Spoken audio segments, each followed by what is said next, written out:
and working.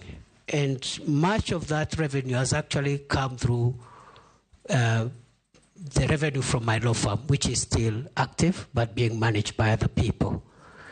I think all my salary and allowances have been spent in paying bills.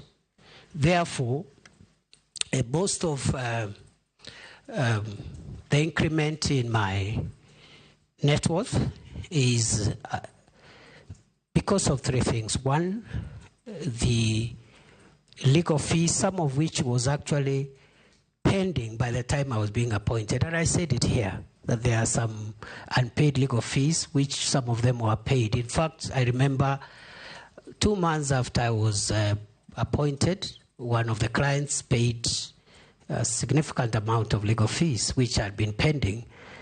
Other than that, I do small businesses and so forth and so on.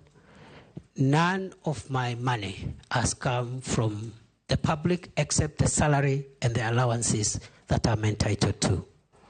Lastly, on Haiti, it is true that the government of Kenya, through the National Security Council, decided to deploy our officers in Haiti pursuant to a request by the UN